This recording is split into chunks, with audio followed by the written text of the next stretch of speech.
엄마, 어차피 엄마는 쓸데없잖아요. 우리가 관리해 드릴게요. 아들이 제 통장을 가져간 날, 저는 믿었습니다. 아들이 절 위해서라고. 하지만 3년 후, 저는 깨달았습니다. 제 연금 3천만 원이 사라졌다는 걸. 그리고 한 달에 10만 원으로 살고 있었다는 걸. 저는 이명순, 올해 72입니다. 남편은 10년 전에 돌아가셨고, 저는 혼자 살았습니다. 아들 재훈이는 올해 45, 며느리 정희는 43입니다. 손주는 고등학생 하나, 중학생 하나. 제 남편이 공무원이어서 저는 유족연금을 받았습니다. 한 달에 120만 원. 적은 돈은 아니었지만 혼자 살기에는 빠듯했습니다. 3년 전 아들이 제안했습니다. 엄마, 연금 관리 우리가 해드릴게요. 연금 관리? 네. 엄마 혼자 계시니까 돈 관리하시기 힘드시잖아요. 재훈이가 웃으며 말했습니다. 우리가 엄마 통장 받아서 매달 필요한 만큼만 드릴게요. 그게 무슨 소리야? 엄마, 요즘 보이스피싱도 많고 사기도 많잖아요. 며느리 정희도 거들었습니다. 어머님, 혹시라도 이상한 데 돈 쓰시면 안 되니까요. 나는 그런 거 안 당해. 어머님, 요즘 노인들 타겟으로 한 사기가 엄청 많아요. 정희가 걱정스러운 표정을 지었습니다. 저희가 관리해 드리는 게 안전해요. 저는 망설였습니다. 하지만 아들의 눈빛이 진지했습니다. 엄마, 저 믿으시죠? 그럼 통장 주세요. 우리가 잘 관리해 드릴게요. 저는 결국 통장을 건넸습니다. 국민은행 통장. 유족연금이 들어오는 통장이었습니다. 엄마, 비밀번호도 알려주세요. 비밀번호까지? 네. 그래야 관리할 수 있잖아요. 저는 비밀번호를 적어줬습니다. 822744. 고맙습니다, 엄마. 잘 관리할게요. 재훈이가 통장을 가방에 넣었습니다. 첫 달, 재훈이는 30만 원을 줬습니다. 엄마, 이거 쓰세요. 30만 원? 네. 엄마 한 달 생활비로 충분하시죠? 근데 연금이 120만 원인데. 엄마, 나머지는 저희가 저축해드리고 있어요. 재훈이가 설명했습니다. 나중에 엄마 아프시거나 할 때 쓰시라고요. 그래? 네. 걱정 마세요. 다 엄마를 위한 거예요. 저는 고개를 끄덕였습니다. 그래, 아들이 저축해 주는구나. 두 번째 달도 30만 원을 받았습니다. 세 번째 달도 마찬가지였습니다. 하지만 네 번째 달, 재훈이가 말했습니다. 엄마, 이번 달은 20만 원만 드릴게요. 왜? 저희가 좀 급한데 써야 해서요. 무슨 일인데? 아들 학원비가 올랐어요. 죄송해요, 엄마. 그래, 알았어. 저는 20만 원을 받았습니다. 한 달 만이겠지. 하지만 다섯 번째 달도 20만 원이었습니다. 여섯 번째 달도 20만 원이었습니다. 재훈아, 왜 계속 20만 원만 주니? 엄마, 요즘 저희가 좀 어려워서요. 그럼 저축한 돈은? 그거 지금 못 꺼내요. 정기예금이라서요. 재훈이가 미안한 표정으로 말했습니다. 조금만 참아주세요, 엄마. 1년이 지났습니다. 저는 계속 한 달에 20만 원씩 받았습니다. 그러다 1년 반쯤 됐을 때 재훈이가 말했습니다. 엄마, 이번 달은 15만 원만 드릴게요. 15만 원? 네, 죄송해요. 제가 회사에서 감봉당했어요. 그래? 네, 조금만 참아주세요. 저는 15만 원을 받았습니다. 어떻게 살지? 15만 원으로는 생활하기 힘들었습니다. 쌀값, 전기세, 수도세, 가스비 다 내고 나면 남는 게 없었습니다. 저는 식비를 줄이기 시작했습니다. 하루 두 끼만 먹고 반찬도 김치 하나로 버텼습니다. 2년째 되던 해 더 심해졌습니다. 엄마, 이번 달은 10만 원만 드릴게요. 10만 원? 네, 죄송해요. 딸애가 대학 입시라 학원비가. 재훈아, 10만 원으로는 못 살아. 엄마, 제발 이해해 주세요. 저도 힘들어요. 재훈이가 짜증을 냈습니다. 엄마는 혼자시잖아요. 10만 원이면 충분해요. 저희는 애들 둘 키우는데 한 달에 400만 원도 모자라요. 재훈이가 소리쳤습니다. 저는 할 말을 잃었습니다. 그날부터 저는 한 달에 10만 원으로 살았습니다. 10만 원으로 사는 법. 쌀. 월 3만 원. 저렴한 쌀 10kg. 정의세. 월 2만 원. 에어컨, 난방 최소화. 수도세. 월 5천 원. 물 아껴 쓰기. 가스비. 월 1만 원. 찬물로 씻기. 반찬. 월 3만 원. 김치, 장아찌만. 기타. 월 5천 원. 남은 돈. 영원 병원비, 옷값, 교통비. 전부 포기했습니다. 아프면 참았고, 옷은 기워 입었고, 외출은 하지 않았습니다. 3년째 되던 어느 날, 저는 거울을 봤습니다. 앙상하게 마른 얼굴, 푹 꺼진 눈, 힘없이 축 늘어진 피부. 내가 이렇게 됐구나. 눈물이 났습니다. 저는 쓰러졌습니다. 영양실조였습니다. 쓰러진 저를 이웃집 아주머니가 발견했습니다. 이 선생님, 괜찮으세요? 이웃박 아주머니가 저를 흔들었습니다. 이 선생님, 벨귤로 불러야겠어요. 아니에요. 괜찮아요. 저는 간신히 일어났습니다. 선생님, 얼굴이 왜 이래요? 완전히 말라 비틀어졌어요. 괜찮아요. 괜찮긴요. 밥은 드셨어요? 먹었어요. 거짓말이었습니다. 어제부터 아무것도 못 먹었습니다. 쌀이 떨어졌는데 돈이 없었으니까요. 이 선생님, 우리 집 와서 밥 먹어요. 아니에요. 괜찮아요. 괜찮긴요.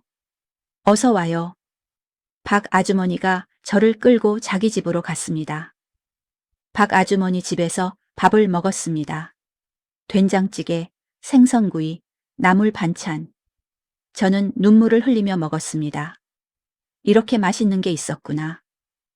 3년 동안 김치만 먹다가 제대로 된 밥을 먹으니 눈물이 났습니다. 이 선생님, 왜 울어요? 고마워서요. 무슨 소리예요? 밥 한 끼 먹는데. 박 아주머니가 제 손을 잡았습니다. 선생님, 요즘 뭐 힘든 일 있으세요? 아니요. 거짓말. 얼굴 보면 알아요. 아드님은 뭐 하세요? 왜 어머니 챙기지도 않고? 그 말에 저는 울음을 터뜨렸습니다. 아주머니, 왜요? 무슨 일이에요? 저는 3년간의 이야기를 털어놨습니다. 아들이 통장을 가져간 것, 한 달에 10만 원만 주는 것, 10만 원으로 사는 것, 밥도 제대로 못 먹는 것. 박 아주머니는 충격받은 표정으로 들었습니다. 이 선생님, 그게 무슨 소리예요? 제 이야기예요. 아드님이 그렇게 했다고요? 네. 박 아주머니가 화를 냈습니다. 그건 노인학대예요. 신고해야 해요. 신고요? 네, 경찰에 신고하세요. 아니에요. 재훈이가 나쁜 애는 아니에요. 저는 아들을 변호했습니다. 그냥 형편이 어려워서 그런 거예요. 형편이 어려우면 어머니 연금을 가져가요? 박 아주머니가 소리쳤습니다. 이 선생님, 정신 차리세요. 그건 명백한 학대예요. 하지만 저는 신고할 수 없었습니다. 재훈이는 제 아들이었으니까요. 집으로 돌아와서 저는 생각했습니다. 어떡하지? 이대로는 못 살아. 그때 핸드폰이 울렸습니다. 재훈이었습니다. 엄마? 응. 이번 달 돈 내일 갈게요. 알았어. 그리고 엄마, 한 가지 말씀드릴 게 있어요. 뭔데? 이번 달부터는 5만 원만 드릴 수 있을 것 같아요. 뭐라고? 저는 귀를 의심했습니다. 5만 원이요? 네. 죄송해요. 저희가 대출 이자 내야 해서요. 재훈아, 5만 원으로는 못 살아. 엄마, 제발 이해해 주세요. 재훈아, 엄마, 저도 힘들어요. 제발 이해해 주세요. 재훈이가 전화를 끊었습니다. 저는 핸드폰을 쥐고 주저앉았습니다. 5만 원, 5만 원으로 어떻게 살지? 다음 날, 재훈이가 왔습니다. 5만 원을 건넸습니다.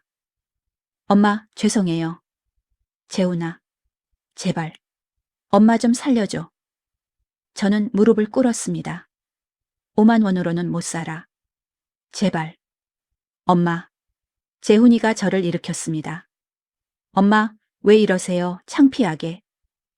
재훈아, 엄마가 뭘 잘못했니? 왜 엄마한테 이러니? 엄마가 잘못한 거 없어요. 재훈이가 소리쳤습니다. 근데 저도 힘들다고요. 대출이자만 한 달에 100만 원이에요. 그럼 엄마 연금으로 너희 대출이자 갚는 거야? 재훈이가 입을 다물었습니다. 저는 그제야 깨달았습니다. 아, 내 연금을 자기들이 다 쓰고 있었구나. 재훈아, 그동안 저축했다던 돈은? 대답해, 저축했다던 돈은 어디 있어? 없어요. 뭐? 다 썼어요. 저희 생활비로. 재훈이가 고개를 숙였습니다. 죄송해요, 엄마. 너희가 내 연금을 다 써? 네. 저는 믿을 수 없었습니다. 3년간 한 달에 120만 원씩 총 4,320만 원. 제가 받은 건 한 달에 평균 15만 원 정도, 총 540만 원. 나머지 3,780만 원은 다 아들이 썼다는 겁니다. 재훈아, 너. 저는 말을 잇지 못했습니다. 엄마, 죄송해요. 근데 어쩔 수 없었어요. 어쩔 수 없었다고? 네, 저희가 정말 힘들었어요. 재훈이가 변명했습니다. 엄마는 혼자시니까 돈이 많이 안 드시잖아요. 근데 저희는 애들 둘 키우는데 돈이 너무 많이 들어요. 그래서 엄마 연금을 가져간 거야? 죄송해요. 재훈이가 나갔습니다. 저는 그 자리에 주저앉아 울었습니다. 그날 밤 저는 결심했습니다. 통장을 되찾아야 해. 내 연금은 내 거야. 하지만 어떻게? 아들이 통장을 가지고 있고 비밀번호도 알고 있는데 은행에 가면 되나? 아니, 본인 확인만 하면 통장 재발급 받을 수 있을 겁니다. 저는 다음 날 바로 은행으로 갔습니다. 국민은행. 지점. 어르신, 어떻게 오셨어요? 직원이 물었습니다. 통장을 잃어버려서요. 재발급 받고 싶어요. 신분증 있으세요? 네, 여기요. 신분증을 건넸습니다. 직원이 확인하더니 말했습니다. 어르신, 통장 재발급은 가능한데요. 비밀번호를 아셔야 해요. 비밀번호요? 네. 본인 확인용으로요. 8274예요. 잠시만요. 직원이 컴퓨터를 두드렸습니다. 어르신, 비밀번호가 바뀌었네요. 뭐라고요? 석 달 전에 비밀번호가 변경됐어요. 저는 충격을 받았습니다. 재훈이가 비밀번호를 바꿨어? 그럼 어떻게 해요? 본인이시면 신분증으로 비밀번호 재설정 가능해요. 그럼 해주세요. 알겠습니다. 직원이 절차를 진행했습니다. 새로운 비밀번호를 설정했습니다. 4. 어르신, 새 통장 나왔어요. 감사합니다. 저는 통장을 받았습니다. 그리고 잔액을 확인하려고 했습니다. 잔액 좀 알려주세요. 네, 잠시만요. 직원이 확인하더니 말했습니다. 32만 5천 원 있으세요. 뭐라고요? 32만 5천 원이요. 저는 믿을 수 없었습니다. 이번 달 연금이 들어왔으면 120만 원은 있어야 하는데. 거래 내역 좀 보여주세요. 네. 직원이 거래 내역을 출력해줬습니다. 거래 내역. 2024년 11월 25일 입금 처도 2억 1천원 유종연금. 2024년 11월 26일 출금 900천원 ATM. 2024년 11월 27일 출금 100천원 ATM. 2024년 11월 28일 출금 100천원 ATM. 잔액 3약 2억 5천원. 저는 거래 내역을 보며 손이 떨렸습니다. 연금이 들어오자마자 110만 원을 빼갔어. 그리고 나한테는 5만 원만 준 거야. 저는 눈물이 났습니다. 은행을 나오면서 저는 생각했습니다. 증거가 필요해. 3년 동안의 거래 내역을 다 받아야 해. 저는 다시 은행으로 돌아갔습니다. 죄송한데요. 3년치 거래 내역 출력 가능한가요? 네, 가능해요. 수수료 1,000원 드릴게요. 네. 직원이 3년치 거래 내역을 출력해 줬습니다.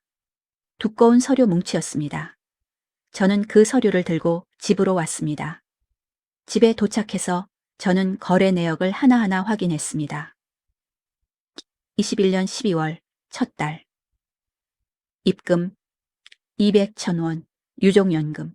출금 900,000원 ATM. 남은 돈 300,000원 저한테 준 돈 300,000원. 2022년 1월 입금 1,200,000원. 출금 900,000원. 남은 돈 300,000원 저한테 준 돈 300,000원. 2022년 2월 입금 1,200원. 출금 1,000원. 남은 돈 200,000원 저한테 준 돈 200,000원. 석 달까지는 비교적 양심적이었습니다. 하지만 넉 달째부터 달라졌습니다. 2022년 4월 입금 1,200,000원. 출금 1,050,000원. 남은 돈 150,000원 저한테 준 돈 200,000원. 출금한 것보다 내가 더 받았네. 그때는 아들이 자기 돈을 보태준 거였습니다. 하지만 그 후로는 2022년 7월 입금 1,200,000원. 출금 1,000원 1,000원. 남은 돈 200,000원 저한테 준 돈 200,000원.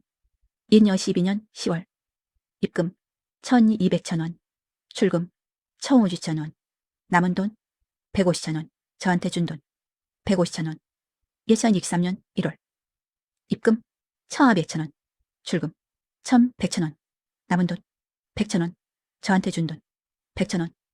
2023년 6월 입금 1,200,000원. 출금 1,150,000원. 남은 돈 50,000원 저한테 준 돈 100,000원. 5만 원밖에 안 남았는데 나한테 10만 원을 줬어? 이상했습니다. 다음 달을 봤습니다.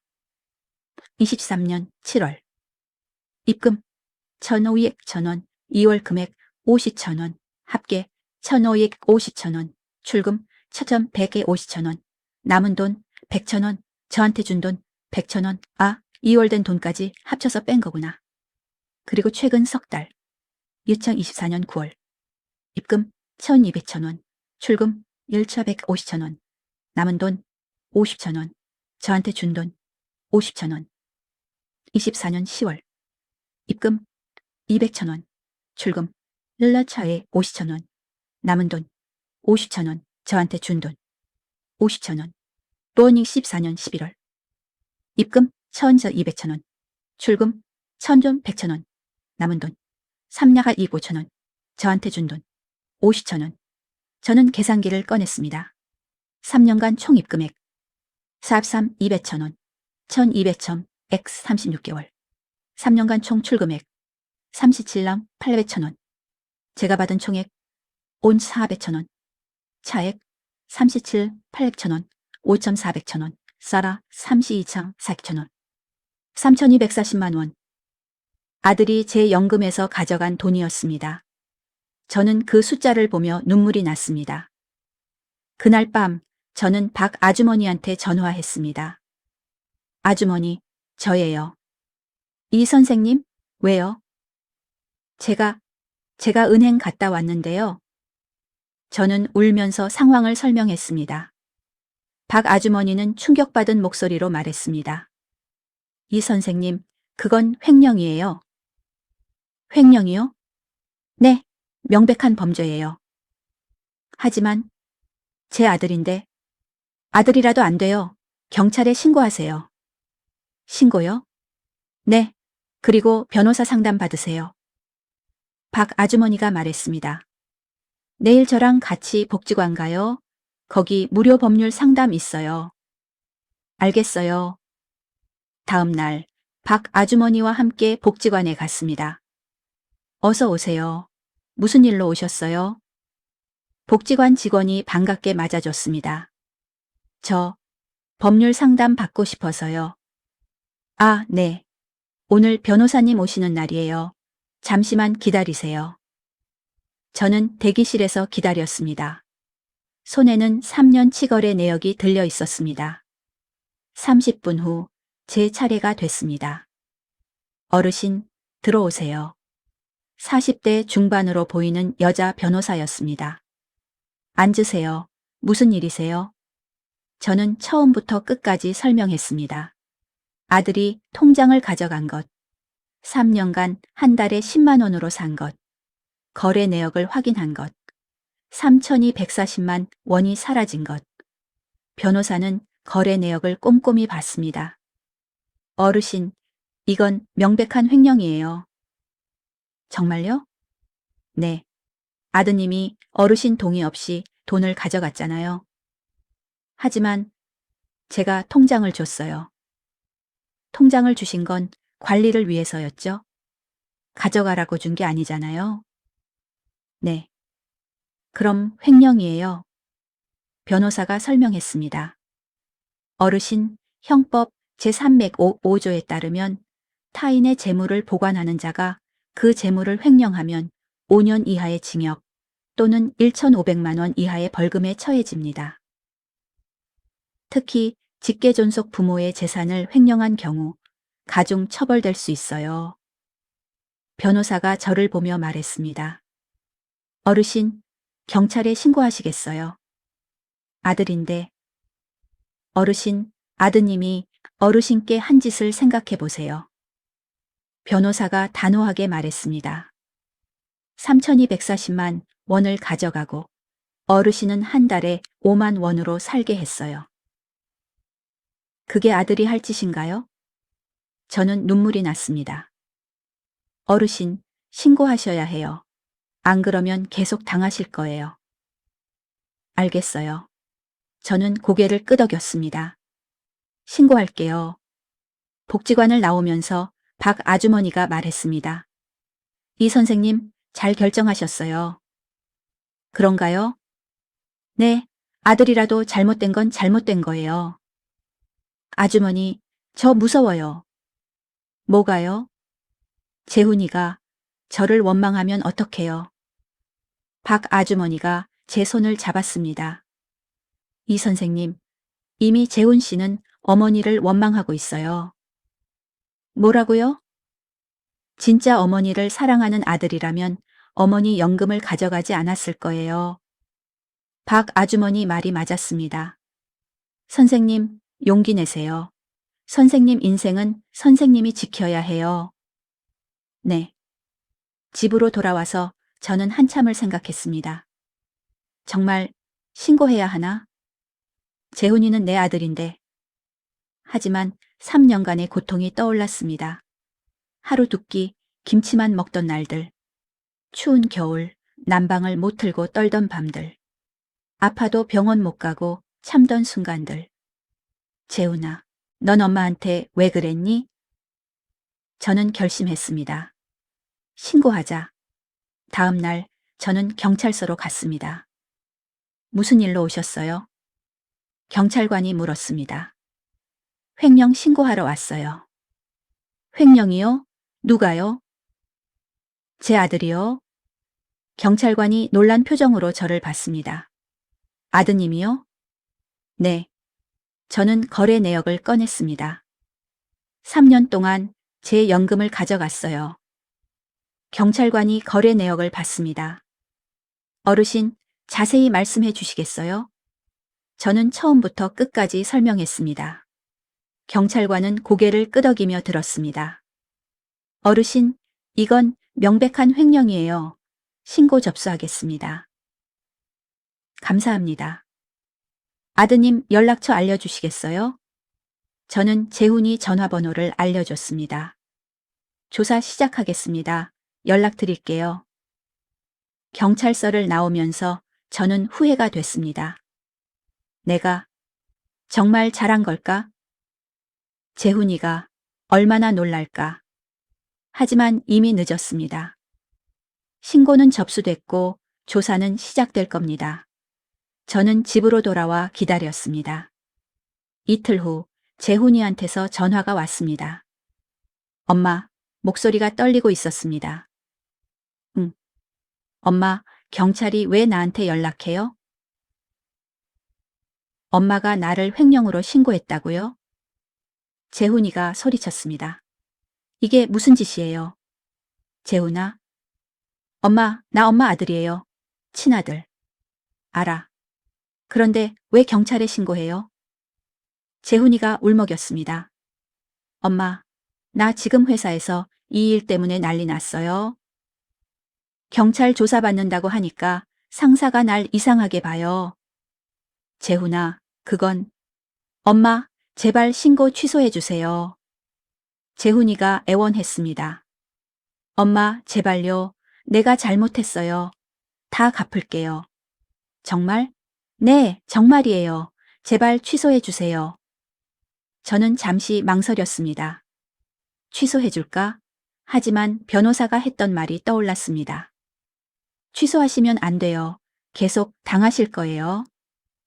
재훈아, 미안하지만 안 돼. 엄마. 너는 엄마한테 너무했어. 제 목소리가 떨렸습니다. 3,240만 원, 다 어디 썼니? 엄마는 한 달에 5만 원으로 살았어. 밥도 제대로 못 먹고 추워도 난방 못 틀고. 엄마, 근데 너는 뭐 했어? 엄마 돈으로 좋은 거 먹고 좋은 데 살고. 엄마, 그게 아니라? 그럼 뭐야? 대출이자 갚는다며? 그게 엄마 돈으로 갚을 일이야? 저는 처음으로 아들한테 화를 냈습니다. 재훈아, 엄마도 살 권리 있어. 엄마 돈은 엄마가 쓸 거야. 엄마? 경찰 조사 잘 받아. 그리고 돈 갚아. 전화를 끊었습니다. 저는 핸드폰을 쥐고 울었습니다. 다음 날 며느리 정희가 찾아왔습니다. 어머님, 문을 두드렸습니다. 어머님, 문 열어주세요. 저는 문을 열었습니다. 왜 왔니? 어머님, 신고 취소해 주세요. 정희가 저를 붙잡았습니다.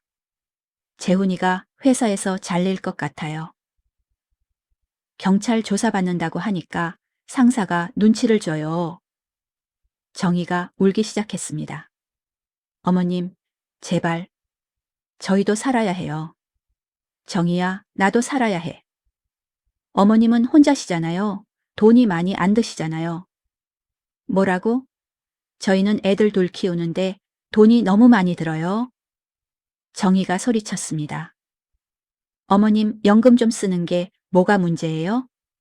저는 믿을 수 없었습니다. 정희야, 그게 무슨 소리야? 어머님, 솔직히 말씀드릴게요. 정희가 눈물을 닦았습니다. 어머님 연금 없으면 저희 못 살아요. 저희 빚이 5천만 원이에요. 한 달 이자가 100만 원이에요. 그래서 내 연금으로 이자 갚았다는 거야? 네, 죄송해요. 정희가 고개를 숙였습니다. 하지만 어쩔 수 없었어요. 안 그러면 저희가 파산해요. 그럼 나는? 저는 소리쳤습니다. 나는 굶어 죽어도 돼? 어머님, 나는 사람도 아니야. 한 달에 5만 원으로 살라고? 죄송해요. 죄송하면 다야. 3,240만 원 갚아. 어머님, 저희한테 그런 돈 없어요. 정희가 울며 말했습니다.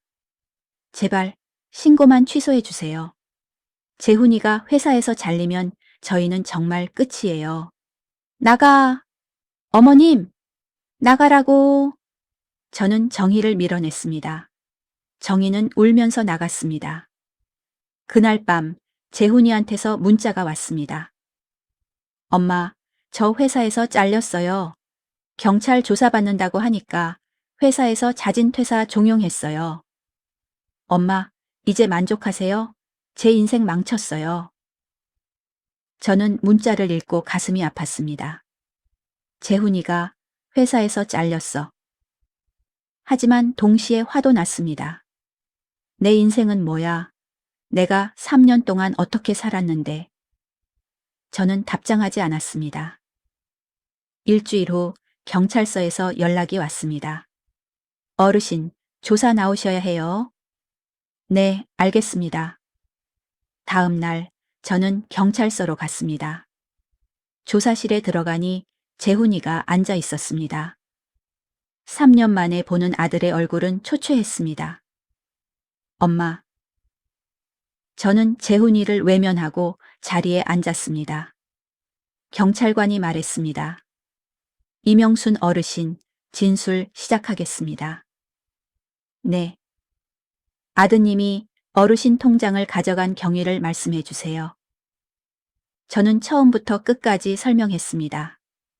3년 전 재훈이가 관리해 주겠다며 통장을 가져간 것. 한 달에 10만 원씩 주다가 나중에는 5만 원만 준 것. 3,240만 원이 사라진 것. 경찰관이 재훈이를 봤습니다. 박재훈 씨, 맞습니까? 네. 재훈이가 고개를 숙였습니다.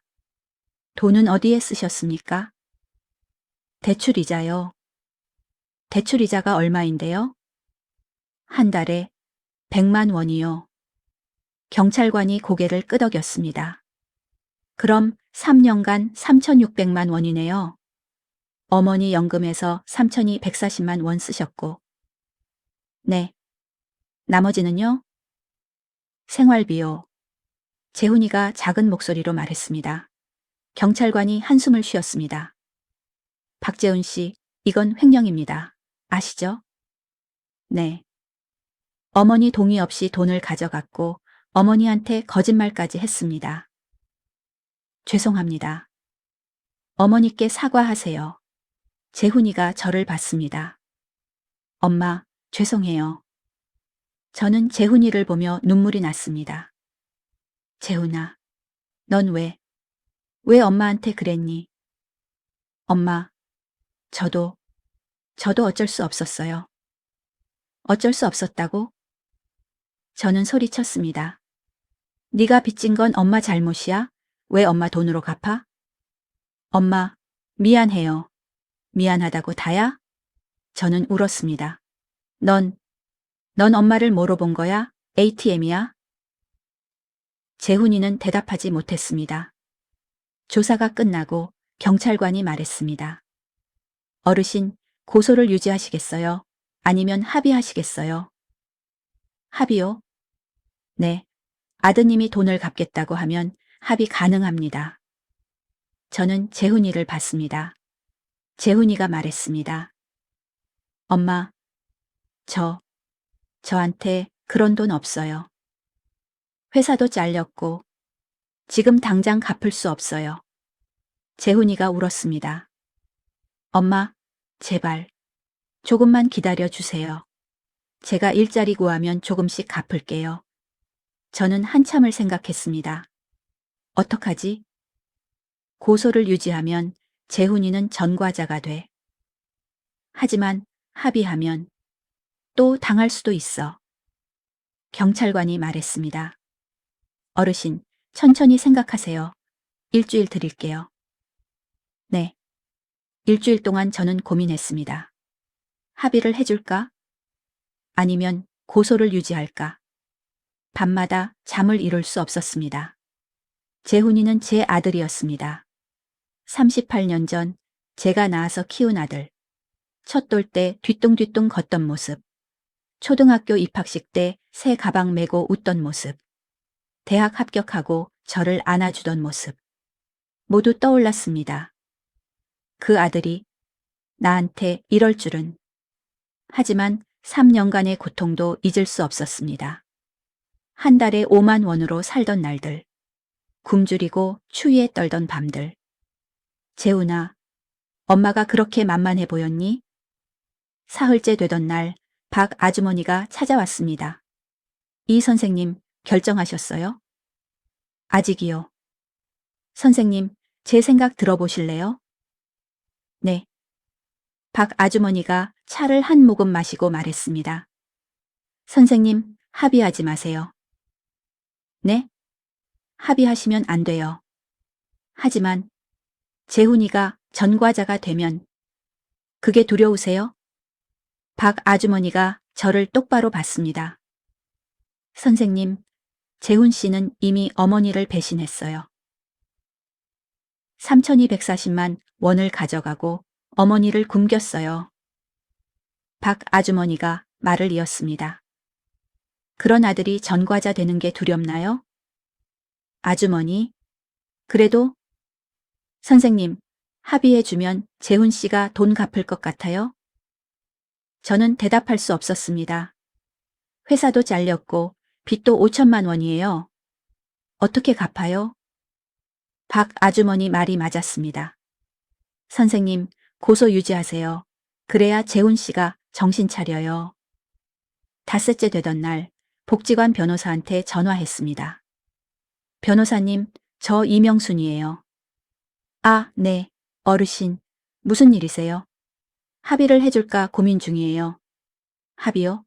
네. 아들이 돈을 갚겠다고 하는데. 변호사가 한숨을 쉬었습니다. 어르신, 제 조언 들어보실래요? 네. 합의하지 마세요. 왜요? 첫째, 아드님한테 돈이 없어요. 회사도 잘렸고 빚도 많아요. 둘째, 합의하면 처벌을 안 받아요. 그럼 또 할 거예요. 변호사가 단호하게 말했습니다. 어르신, 고소 유지하세요. 그래야 통장을 되찾으실 수 있어요. 알겠습니다. 일주일째 되던 날 경찰서로 갔습니다. 어르신, 결정하셨어요? 경찰관이 물었습니다. 네. 저는 심호흡을 했습니다. 고소 유지할게요. 확실하세요? 네. 경찰관이 고개를 끄덕였습니다. 알겠습니다. 검찰에 송치하겠습니다. 그날 저녁 재훈이한테서 전화가 왔습니다. 엄마, 목소리가 떨렸습니다. 경찰한테 연락받았어요. 엄마가 고소 유지한다고. 응. 엄마, 정말 그러실 거예요? 미안해, 재훈아. 엄마, 재훈이가 울기 시작했습니다.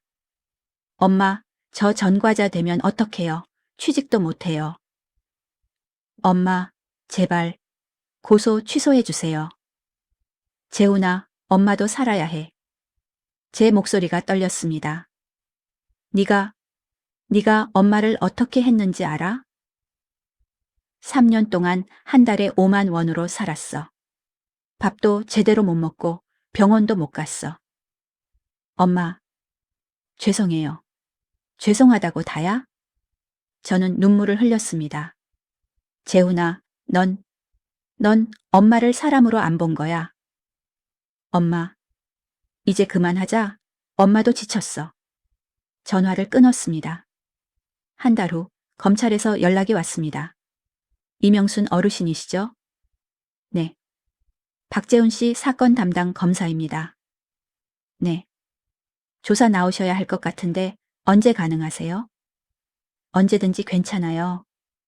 그럼 모레 오전 10시에 오세요. 네, 알겠습니다. 이틀 후 저는 검찰청에 갔습니다. 처음 가보는 곳이라 긴장됐습니다. 이명순 어르신이시죠? 이쪽으로 오세요. 검사실로 들어갔습니다. 40대 초반으로 보이는 남자 검사가 앉아 있었습니다. 앉으세요. 네. 검사가 서류를 보며 물었습니다. 어르신, 아드님이 3년간 연금 3,240만 원을 가져갔다는 거 맞으시죠? 네. 거래 내역 확인했습니다. 명백한 횡령이네요. 검사가 고개를 끄덕였습니다. 어르신, 아드님 처벌 원하세요? 네. 강하게 처벌해 달라는 건가요? 아니면 적당히? 저는 잠시 망설였습니다. 법대로 해주세요. 알겠습니다. 검사가 메모했습니다. 어르신, 한 가지 여쭤볼게요. 네? 아드님이 돈을 갚겠다고 하면 합의하실 생각 있으세요? 아니요. 왜요? 돈이 없어요. 회사도 잘렸고 빚도 많아요. 저는 솔직하게 말했습니다. 그리고 합의해줘도 또 할 것 같아요. 검사가 고개를 끄덕였습니다. 현명한 판단이십니다. 감사합니다. 어르신, 재판 날짜 나오면 연락드릴게요. 네. 검찰청을 나오면서 저는 한숨을 쉬었습니다. 이제 정말 끝이구나. 재훈이는 전과자가 되는구나. 가슴이 아팠습니다. 하지만 어쩔 수 없었습니다. 저도 살아야 했으니까요. 한 달 후 재판 날짜가 잡혔습니다. 2025년 2월 15일 오전 10시 지방법원. 저는 박 아주머니와 함께 법원에 갔습니다. 이 선생님, 괜찮으세요? 네, 괜찮아요. 하지만 떨렸습니다. 법정에 들어서니 재훈이가 앉아 있었습니다. 옆에는 국선 변호인이 있었습니다. 재훈이는 저를 보자 고개를 숙였습니다. 재판 시작하겠습니다. 판사가 들어왔습니다. 피고인 박재훈, 일어서세요. 재훈이가 일어났습니다. 피고인은 2021년 12월부터 2024년 11월까지 피해자 이명순의 통장에서 총 3,240만 원을 무단으로 인출하여 횡령한 혐의를 받고 있습니다. 판사가 서류를 받습니다. 피고인, 혐의를 인정합니까? 네. 재훈이가 작은 목소리로 대답했습니다. 피해자 이명순 씨, 진술하세요. 저는 일어났습니다. 그리고 처음부터 끝까지 말했습니다. 3년간의 고통을 한 달에 5만 원으로 산 것을 굶주리고 추위에 떨던 것을 법정이 조용해졌습니다. 판사도 검사도 방청객들도 모두 숙연한 표정이었습니다. 피고인, 할 말 있습니까?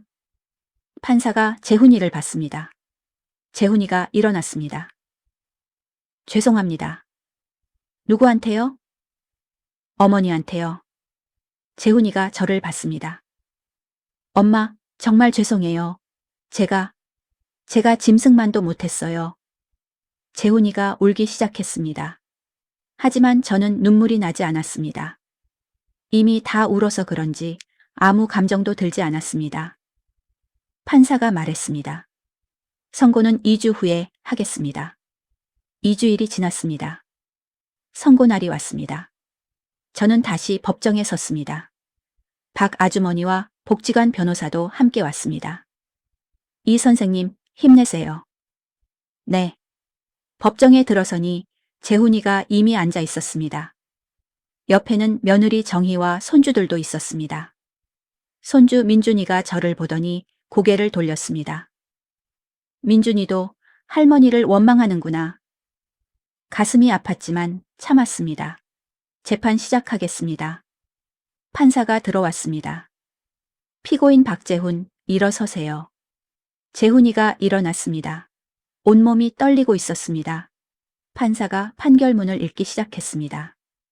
피고인 박재훈은 2021년 12월부터 2024년 11월까지 총 36개월간 피해자 이명순의 유족연금 통장에서 무단으로 금원을 인출하여 횡령하였습니다. 총 횡령 금액은 3,240만 원에 달하며 이는 피해자의 생존권을 위협하는 중대한 범죄입니다. 판사가 말을 이었습니다. 특히 피고인은 피해자의 친아들로서 피해자를 보호해야 할 의무가 있었음에도 불구하고 오히려 피해자를 경제적으로 착취하였습니다.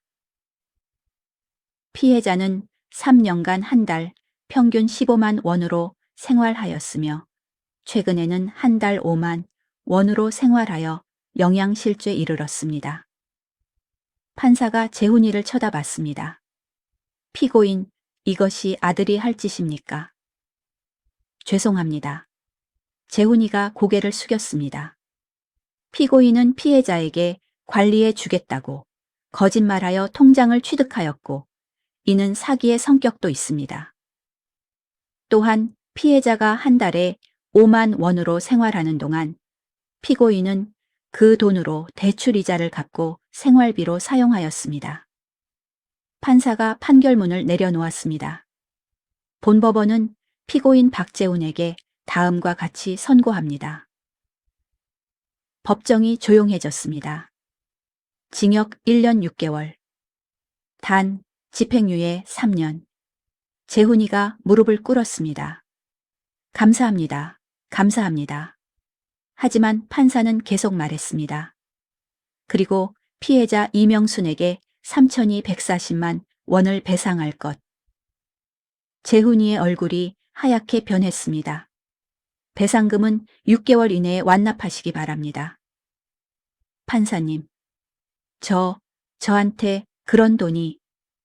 피고인, 돈이 없다는 건 변명이 될 수 없습니다. 판사가 단호하게 말했습니다. 어머니 돈을 가져갈 때는 돈이 있었지 않습니까? 6개월 안에 갚지 못하면 집행유예가 취소될 수 있습니다. 망치 소리가 울렸습니다. 재판이 끝났습니다. 법정을 나오는데 정희가 저를 막았습니다. 어머님, 3,240만 원을 어떻게 마련해요? 정희가 울부짖었습니다. 저희한테 그런 돈 없어요. 그건 내가 알 바 아니야. 어머님, 재훈이가 집행유예 취소되면 감옥 가요. 어머님, 제발 돈 좀 깎아주세요. 정희가 무릎을 꿇었습니다. 저는 정희를 내려다봤습니다. 정희야? 네? 너희가 3년 동안 내 돈으로 뭐 했어? 대출이자 갚고 생활비 쓰고 좋은 거 먹고 살았잖아. 저는 차갑게 말했습니다. 그동안 나는 굶었어. 한 달에 5만 원으로 살았어. 어머님, 이제 와서 돈 없다고? 그럼 그때 왜 가져갔어? 죄송해요. 일어나. 보기 싫어. 저는 정희를 지나쳐 걸어갔습니다. 뒤에서 정희가 울부짖는 소리가 들렸지만 돌아보지 않았습니다. 법원을 나오면서 박 아주머니가 말했습니다. 이 선생님, 잘하셨어요. 그런가요? 네, 이제 돈 돌려받으실 수 있어요. 하지만 재훈이한테 돈이 없는데 그건 재훈 씨가 알아서 할 일이에요. 박 아주머니가 제 손을 잡았습니다. 선생님, 이제 선생님 인생 사세요. 네. 사흘 후 재훈이한테서 전화가 왔습니다. 엄마. 뭐야? 엄마, 돈을 어떻게 마련하죠? 그건 네가 알아서 해. 엄마, 저한테 3,240만 원이 어디 있어요? 재훈이가 울었습니다. 집도 전세고 빚도 5천만 원이고 어떻게 마련해요? 엄마, 제발 조금만 깎아주세요. 안 돼. 엄마, 재훈아, 너 3년 동안 내 돈 3,240만 원 가져갔잖아. 저는 단호하게 말했습니다. 그거 다 갚아. 한 푼도 빠짐없이. 엄마, 저 정말 돈이 없어요. 그럼 빌려. 누구한테요? 친구든 친척이든. 네가 알아서 해. 엄마, 재훈아, 엄마는 이제 너한테 동정심 없어. 저는 냉정하게 말했습니다. 3년 동안 너한테 당한 거 생각하면 지금도 화가 나. 돈 갚아. 안 그러면 넌 감옥 가. 전화를 끊었습니다. 일주일 후 재훈이한테서 문자가 왔습니다. 엄마, 집을 팔기로 했어요. 전세금 빼면 2천만 원 정도 남을 것 같아요. 나머지 1,240만 원은 대출받아서 갚을게요. 한 달 안에 드릴게요. 저는 문자를 읽고 한숨을 쉬었습니다. 집까지 팔아야 하는구나. 하지만 동정심은 들지 않았습니다. 재훈아, 이게 네가 엄마한테 한 짓의 대가야.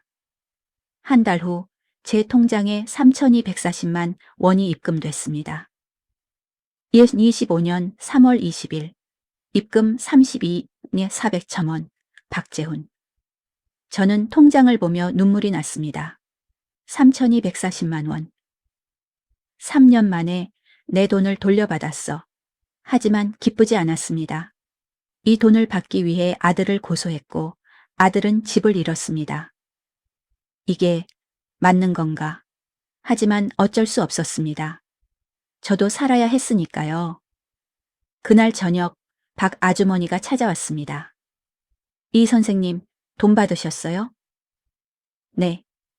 축하해요. 고마워요. 하지만 저는 웃을 수 없었습니다. 박 아주머니가 제 손을 잡았습니다. 선생님, 왜 그래요? 속상해요. 아들이 집을 팔았대요. 그래요? 네. 저 때문에. 선생님, 박 아주머니가 저를 흔들었습니다. 선생님 잘못 아니에요. 재훈 씨가 어머니 돈을 가져간 게 잘못이에요. 박 아주머니가 말했습니다. 선생님, 이제 그만 자책하세요. 네. 그리고 이제 선생님 인생 사세요. 이 돈으로. 어떻게요? 복지관에 가세요. 거기서 도와줄 거예요. 다음 날 저는 복지관에 갔습니다. 어르신, 어떻게 오셨어요? 저 돈을 돌려받았는데요. 어떻게 하면 좋을지. 아, 그러시구나. 상담사 선생님 불러드릴게요. 잠시 후 상담사가 왔습니다. 어르신, 얼마 받으셨어요? 3,240만 원이요. 와, 큰 돈이네요. 이 돈으로 뭐 하실 계획이세요? 모르겠어요. 상담사가 웃었습니다. 어르신, 제 조언 들어보실래요? 네. 이 돈으로 노후 준비하세요. 노후 준비요? 네. 어르신 지금 72이시잖아요. 앞으로 10년, 20년 더 사실 수도 있어요. 상담사가 설명했습니다. 이 돈을 잘 관리하면 편하게 사실 수 있어요. 어떻게요? 일부는 예금하시고 일부는 생활비로 쓰세요. 그리고 혼자 사시기 힘드시면 LH 노인 복지주택도 알아보세요. 노인 복지주택이요? 네, 월세가 아주 저렴하고 안전해요. 상담사가 팜플렛을 꺼냈습니다. 저는 팜플렛을 받아 읽었습니다. LH 노인 복지주택, 어르신들의 행복한 보금자리. 월 임대료 15만 원, 30만 원. 보증금 500만 원, 1000만 원. 이거 정말 좋네요. 그저 신청해 보세요. 네, 신청할게요. 저는 처음으로 희망을 느꼈습니다. LH 노인 복지주택 신청서를 작성했습니다. 복지관 상담사가 도와줬습니다. 어르신 72세시고 혼자 사시고 소득이 연금뿐이시니까 입주 가능성 높아요. 정말요? 네, 한 달 정도 걸릴 거예요. 감사합니다. 한 달이 지났습니다. LH에서 연락이 왔습니다. 이명순 어르신이시죠? 네. 축하드립니다. 노인복지주택 입주 승인되셨어요. 정말요? 저는 눈물이 났습니다. 네. 다음 주에 계약하러 오세요. 네, 꼭 갈게요. 전화를 끊고 저는 박 아주머니한테 달려갔습니다. 아주머니, 제가 복지주택 받았어요. 정말요? 축하해요. 박 아주머니가 저를 안아줬습니다. 이제 새 출발이에요. 네. 저는 처음으로 웃었습니다. 3년 만에 진짜 웃음이었습니다. 일주일 후 LH 사무소에 갔습니다. 계약서에 서명했습니다. 보증금 500만 원. 월 임대료 108,000원. 어르신, 입주는 다음 주 월요일부터 가능해요. 네, 감사합니다. 집으로 돌아와서 저는 이사 준비를 시작했습니다. 살림살이가 많지 않았습니다. 옷 몇 벌, 이불, 그릇. 3년 동안 아무것도 사지 못했으니까요. 새 집에서는 제대로 살아야지. 이사날, 박 아주머니가 도와주러 왔습니다. 이 선생님, 제가 트럭 불렀어요. 아주머니, 고마워요. 뭘요? 친구끼리 당연한 거죠. 짐을 싸서 트럭에 실었습니다. 그리 많지 않았습니다. 자, 이제 새 집으로 가요. 복지주택에 도착했습니다. 깨끗한 아파트 단지였습니다. 와, 여기에요? 네, 어르신. 5층이에요. 엘리베이터를 타고 올라갔습니다. 504호. 문을 열었습니다. 작지만 깨끗한 원룸이었습니다. 화장실에는 안전바가 설치되어 있고 비상벨도 있었습니다. 와, 정말 좋네요. 그죠? 혼자 사시기 딱 좋아요. 짐을 풀기 시작했습니다. 박 아주머니가 도와줬습니다. 이 선생님, 커튼은 여기 달고 이불은 여기 놓고. 네, 고마워요. 2시간 만에 정리가 끝났습니다. 자, 이제 집들이 해야죠. 박 아주머니가 도시락을 꺼냈습니다. 제가 준비해 왔어요. 아주머니, 저는 눈물이 났습니다. 왜 울어요? 고마워서요. 정말 고마워요. 뭐려, 앞으로 자주 놀러 올게요. 저희는 함께 도시락을 먹었습니다. 맛있었습니다. 3년 만에 먹는 제대로 된 식사였습니다. 박 아주머니가 돌아간 후 저는 혼자 앉아 주변을 둘러봤습니다. 작지만 깨끗한 방. 제 공간. 눈치 볼 필요 없는 공간. 이제 정말 새 출발이야. 저는 통장을 꺼냈습니다. 잔액 27, 400천 원. 32썸 4천, 1,000 보증금, 2,740만 원. 적지 않은 돈이었습니다. 이 돈으로 10년은 살 수 있을 거야.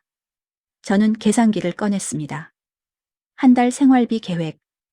월세 18만 원, 식비 40만 원, 전기세, 수도세, 가스비 10만 원, 병원비 10만 원, 기타 10만 원, 합계 8만 원. 거기에 유족연금 120만 원을 더하면 한 달에 32만 원씩 모을 수 있었습니다. 이제 제대로 살 수 있어. 다음 날 단지 내 복지관에 갔습니다. 어서 오세요. 새로 입주하셨어요? 네. 환영해요. 여기 프로그램 많아요. 노래교실, 요가, 미술. 정말요? 네. 어느 거 하고 싶으세요? 다 해보고 싶어요. 직원이 웃었습니다. 좋아요. 그럼 내일 노래교실부터 오세요. 그날 오후 재훈이한테서 전화가 왔습니다. 엄마. 뭐야? 엄마, 저희 이사했어요. 어디로? 반지하요. 보증금 1,000만 원, 월세 50만 원. 엄마, 저희 진짜 힘들어요. 재훈이가 울었습니다. 엄마, 저 대출금 갚느라 한 달에 100만 원씩 내야 해요. 그래. 엄마, 도와주실 수 없어요? 안 돼. 저는 단호하게 말했습니다. 재훈아, 넌 엄마한테 3,240만 원 가져갔어. 이제 와서 도와달라고? 그건 너무한 거 아니니? 엄마, 저는 엄마 아들이에요. 아들이면 엄마한테 그렇게 했어? 저는 소리쳤습니다. 3년 동안 날 굶겼잖아. 한 달에 5만 원으로 살게 했잖아. 엄마, 이제 그만해. 엄마는 엄마대로 살 거야. 엄마, 제발. 재훈아, 다시는 엄마한테 돈 얘기하지 마. 전화를 끊었습니다. 저는 핸드폰을 내려놓고 한숨을 쉬었습니다. 재훈아, 이제 끝이야. 한 달이 지났습니다. 복지주택 생활이 시작됐습니다. 아침마다 단지 내 공원을 산책했습니다. 같은 단지에 사는 어르신들과 인사했습니다. 안녕하세요. 아, 새로 오신 분이시죠? 반가워요. 친구들이 생겼습니다. 같은 층에 사는 김할머니, 아래층에 사는 박할아버지, 옆 동에 사는 최할머니, 모두 혼자 사는 어르신들이었습니다. 이 선생님, 우리 같이 식사해요. 네, 좋아요. 저희는 함께 밥을 해 먹고, 함께 TV를 보고, 함께 산책했습니다. 외롭지 않았습니다. 석 달이 지났습니다. 어느 날 며느리 정희한테서 전화가 왔습니다. 어머님. 왜? 어머님. 재훈이가 우울증에 걸렸어요. 뭐? 집도 잃고 대출금도 갚아야 하고 너무 힘들어해요. 정희가 울었습니다. 어머님, 한 번만이라도 만나 주실 수 없어요? 재훈이가 어머님 보고 싶대요. 저는 한참을 생각했습니다. 알았어. 다음 주 일요일에 우리 집으로 와. 정말요? 감사합니다, 어머님. 일요일, 재훈이와 정희가 왔습니다. 손주들도 함께 왔습니다. 엄마, 재훈이는 많이 수척해져 있었습니다. 들어와. 저희는 거실에 앉았습니다. 엄마, 여기 좋네요. 응, 좋아. 엄마, 죄송해요. 재훈이가 고개를 숙였습니다. 제가 정말 잘못했어요. 3년 동안 엄마한테 너무 못했어요. 재훈이가 눈물을 흘렸습니다. 엄마, 용서해 주세요. 저는 재훈이를 보며 한숨을 쉬었습니다. 재훈아, 용서는 해. 정말요? 응, 근데 예전처럼은 안 돼. 네? 너는 너대로 살고 엄마는 엄마대로 살 거야. 저는 단호하게 말했습니다. 더 이상 엄마한테 기대하지 마. 엄마. 재훈아, 엄마는 이제 엄마 인생 살고 싶어. 알겠어요. 재훈이가 고개를 끄덕였습니다. 엄마, 가끔 연락해도 돼요? 그래, 명절이나 생일 때는 와도 돼. 감사합니다, 엄마. 재훈이 가족이 돌아간 후 저는 창밖을 봤습니다. 해가 지고 있었습니다. 예쁜 노을이었습니다. 이제 정말 끝이구나. 아들과의 관계도, 고통도. 저는 눈물을 흘렸습니다. 하지만 이번에는 슬픈 눈물이 아니었습니다. 안도의 눈물이었습니다. 이제 자유야. 1년이 지났습니다. 복지주택에서 산 지도 1년이 됐습니다. 이 1년 동안 제 인생은 완전히 달라졌습니다. 1년 후. 아침 7시 알람이 울렸습니다. 저는 일어나 창문을 열었습니다. 상쾌한 아침 공기가 들어왔습니다. 좋은 아침이야. 혼잣말을 하며 웃었습니다. 세수를 하고 아침을 준비했습니다. 밥, 된장찌개, 계란말이, 김치. 제대로 된 식사였습니다. 3년 전 김치만 먹던 때와는 달랐습니다. 이제는 먹고 싶은 거 다 먹을 수 있어. 아침을 먹고 단지 내 공원으로 산책을 갔습니다. 이 선생님, 안녕하세요. 김 할머니가 반갑게 인사했습니다. 안녕하세요, 할머니. 오늘도 날씨 좋네요. 그러게요. 저희는 함께 공원을 돌았습니다. 벤치에 앉아 수다를 떨었습니다. 이 선생님, 요즘 어때요? 좋아요. 정말 행복해요. 다행이에요. 처음 오셨을 때는 많이 힘들어 보이셨는데. 맞아요. 그땐 정말 힘들었어요. 저는 1년 전을 떠올렸습니다. 아들한테 당했던 일들. 한 달에 5만 원으로 살던 날들. 근데 이제는 괜찮아요. 자유롭게 살고 있어요. 잘 됐어요. 김 할머니가 제 손을 잡았습니다. 이 선생님, 우리 오래오래 함께 살아요. 네, 할머니.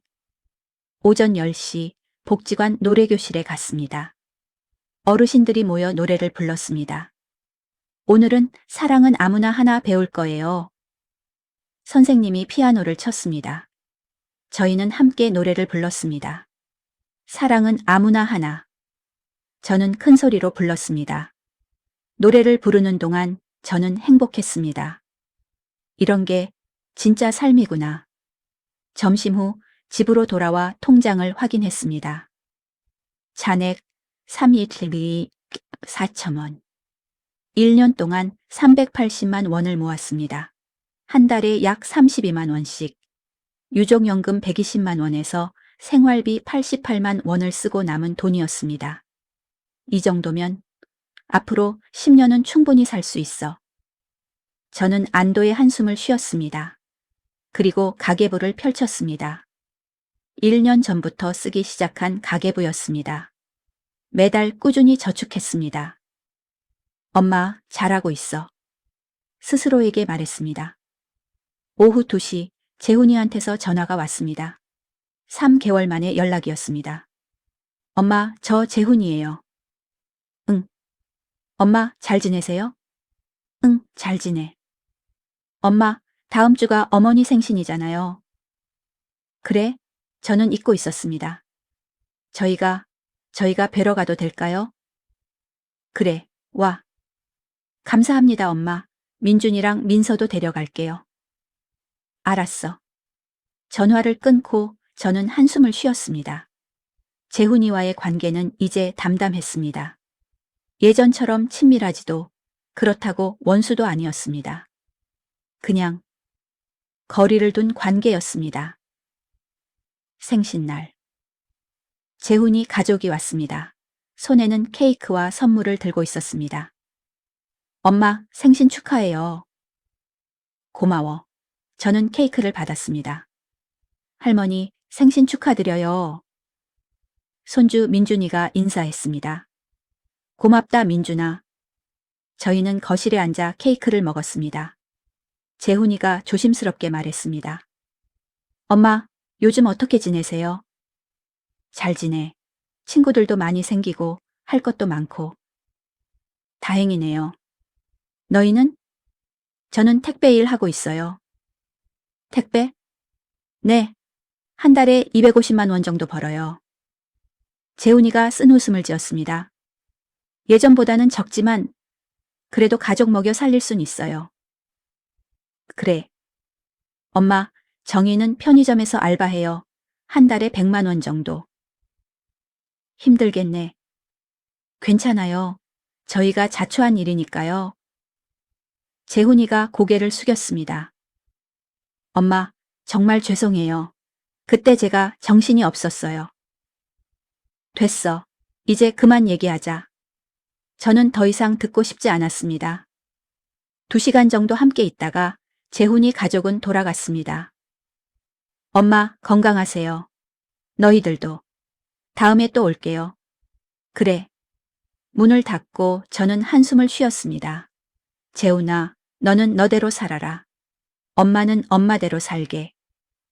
6개월 후. 복지관에서 여행 프로그램이 있었습니다. 어르신들 강원도 여행 가실 분? 저요. 저는 손을 들었습니다. 김할머니, 박할아버지, 최할머니도 함께 갔습니다. 버스를 타고 강원도로 갔습니다. 산도 보고 바다도 보고 맛있는 음식도 먹었습니다. 이 선생님, 사진 찍어요. 네. 저희는 함께 사진을 찍었습니다. 웃는 얼굴로. 나도 이렇게 웃을 수 있구나. 3년 전에는 상상도 못했던 일이었습니다. 74 생일. 오늘은 제 생일입니다. 복지관 친구들이 깜짝 파티를 열어줬습니다. 이 선생님, 생일 축하해요. 케이크도 준비했어요. 고마워요. 정말 고마워요. 저는 눈물을 흘렸습니다. 친구들이 저를 안아줬습니다. 이 선생님, 울지 마세요. 우리가 있잖아요. 네. 고마워요. 케이크 촛불을 불었습니다. 그리고 소원을 빌었습니다. 이 친구들과 오래오래 함께 있게 해주세요. 재훈이한테서도 문자가 왔습니다. 엄마, 생일 축하드려요. 건강하세요. 사랑해요. 저는 답장을 보냈습니다. 고마워. 너희들도 건강해. 그게 전부였습니다. 하지만 괜찮았습니다. 저는 이미 충분히 행복했으니까요. 4년 전 아들이 제 연금을 가져갔습니다. 3,240만 원. 3년 동안 저는 한 달에 5만 원으로 살았습니다. 굶주리고 추위에 떨고 병원도 못 갔습니다. 하지만 저는 포기하지 않았습니다. 아들을 고소했습니다. 돈을 돌려받았습니다. 그리고 새로운 삶을 시작했습니다. 지금 저는 복지주택에서 살고 있습니다. 월세 18만 원, 유족연금 120만 원으로 충분히 살 수 있습니다. 친구들도 많이 생겼습니다. 할 일도 많습니다. 노래교실, 요가, 여행. 매일이 즐겁습니다. 아들과는 거리를 두고 있습니다. 명절이나 생일 때만 만납니다. 그것만으로도 충분합니다. 오늘도 저는 공원을 걷습니다. 김할머니와 함께. 이 선생님, 날씨 좋네요. 그러게요. 우리 오래오래 함께 살아요. 네, 할머니. 저희는 손을 잡고 걷습니다. 하늘을 봅니다. 구름이 예쁩니다. 새들이 날아갑니다. 저도 자유롭게 날아가는 것 같습니다. 이 이야기를 듣는 모든 분들께 만약 여러분도 저처럼 자식한테 당하고 계신다면 이 말씀을 드리고 싶습니다. 포기하지 마세요. 싸우세요. 제가 했던 것처럼 1. 증거를 모으세요. 거래 내역, 녹음, 문자. 2. 법률 상담을 받으세요. 무료 법률 상담소. 3. 신고하세요. 경찰, 노인보호 전문기관. 4. 통장을 되찾으세요. 은행에서 재발급. 새로운 삶을 시작하세요. 복지주택, 복지관. 자식이라도 잘못된 건 잘못된 겁니다. 여러분 인생은 여러분이 지켜야 합니다. 70대도 80대도 늦지 않았습니다. 지금이라도 시작하세요. 당당하게, 용기 있게, 저처럼요.